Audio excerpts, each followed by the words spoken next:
Ramai orang sukar memahami apa artinya menjadi seorang Rasta. Bagi sebilangan pula, mereka hanya melihat Rastafari sebagai sebuah agama sahaja. Sebaliknya, ia adalah lebih dari sekadar agama. Rastafari menumpukan gaya hidup, gerakan sosial dan juga pola pemikiran. Gerakan ini mempunyai struktur dan ideologi yang berbeza dari dunia barat, menjadikannya sukar difahami oleh orang-orang barat. Selain itu, penggunaan gaya rambut dreadlock dan ganja sering tidak dapat dipisahkan dengan gerakan Rastafari. Tidak dinafikan ramai pengikutnya mengenakan gaya rambut dreadlock dan menghisap ganja. Namun konsep menjadi seorang Rasta tidak tertakluk kepada gaya hidup ini sahaja dan jauh lebih tersirat. Berikut adalah 5 fakta yang mungkin tidak anda ketahui mengenai gerakan Rastafari yang bermula di Jamaika pada tahun 1930-an dan sejak dari itu terus menyebar mesejnya ke seluruh dunia. Teruskan menonton untuk kupasan fakta yang selanjutnya.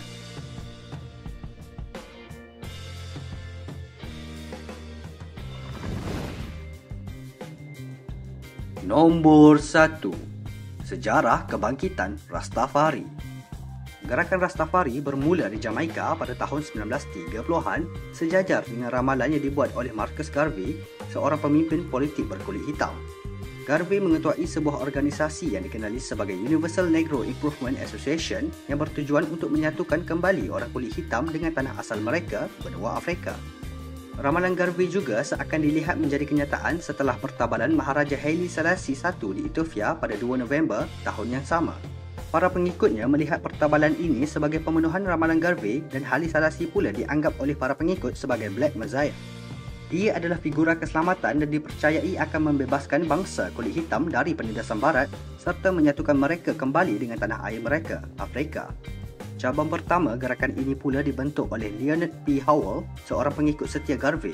Dalam bukunya The Promised Key, Howell menetapkan prinsip-prinsip seperti keunggulan sepenuhnya bangsa kulit hitam, pembalasan terhadap orang kulit putih kerana kekejaman mereka, mengakui Maharaja Haile Selassie sebagai yang paling berkuasa dan satu-satunya pemerintah bangsa kulit hitam, dan yang paling penting adalah persiapan untuk kembali ke Afrika. Howell menamakan doktrin barunya sebagai Rastafari bersempena nama asal Maharaja Haile Selassie iaitu Rastafari Makonnen.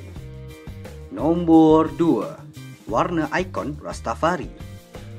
Bagi kebanyakan orang, 3 warna iaitu merah, emas dan hijau adalah simbolik kepada gerakan ini. Namun hanya segelintir sahaja menyedari bahawa warna hitam juga merupakan sebahagian daripada kombinasi warna tetap bagi Rastafari.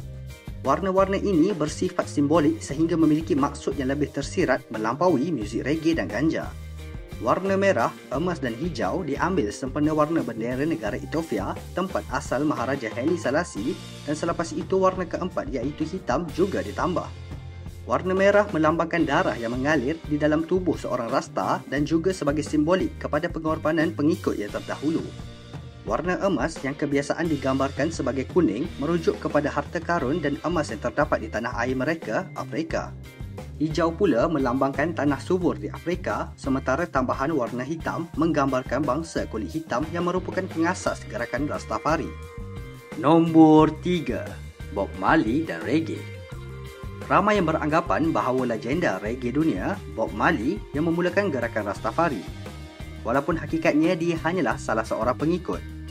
Namun, tidak dapat dinafikan bahawa populariti muzik reggae-nya yang menjadi pengaruh dalam penyebaran gerakan ini. Sebagai duta dan ikon Rastafari, Bob Marley serta kumpulan muziknya The Wailers mula menonjolkan karismatik tanpa ragu-ragu tentang kepercayaan spiritual dalam lagu-lagunya. Muzik reggae berjaya mendekati jiwa para peminat sekitar tahun 1970-an melalui tema persaudaraan, penindasan dan spiritual yang menarik secara universal. Melalui tour dan konsert, Bob Marley berjaya membawa suaranya hingga ke Eropah, Amerika Syarikat, Afrika dan beberapa negara lain sambil menjadi ikon poster kepada pencetus Rastafari. Marley juga dianggap sebagai simbol kepada nilai dan kepercayaan Rasta.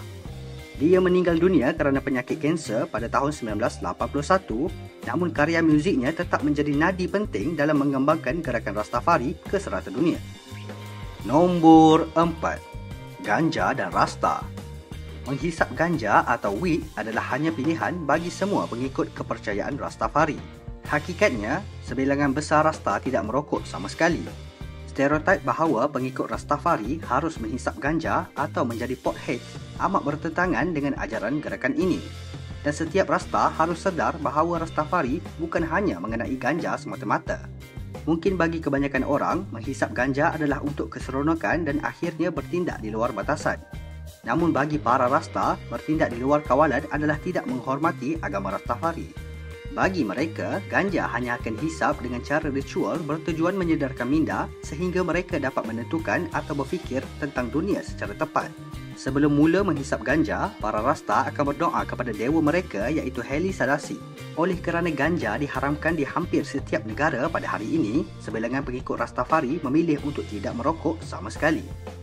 Nombor 5. Rastafari sebagai agama atau hanya falsafah kehidupan. Dengan kemunculan konsep kebebasan beragama di serata dunia, setiap agama mempunyai cara dan tempat ibadat yang berbeza. Namun bagi pengikut Rastafari, mereka lebih suka untuk tidak dianggap sebagai ajaran agama, tetapi lebih kepada falsafah kehidupan dan gerakan spiritual sahaja. Gereja dan kuil hanya dijadikan sebagai pusat pertemuan rohani dan aktiviti ritual yang lain. Bagi Rastafari, tubuh mereka sendiri dianggap sebagai kuil atau tempat suci. Oleh sebab ini, kebersihan dan kesihatan tubuh badan adalah sangat penting. Sebahagian besar pengikut mengamalkan diet ITIL, iaitu diet yang mengharamkan pengambilan makanan yang diproses serta tidak sihat. Mereka juga percaya bahawa mereka harus membiarkan rambut mereka panjang dan tidak boleh menggunakan produk yang berasaskan kimia. Kerana penekanan gaya hidup yang sihat, jadi tidak hairanlah jika ramai pengikut Rastafari mula berhenti merokok dan tidak bertatu. Itu sahaja untuk video kali ini dan terima kasih kerana menonton. Jangan lupa untuk subscribe dan share.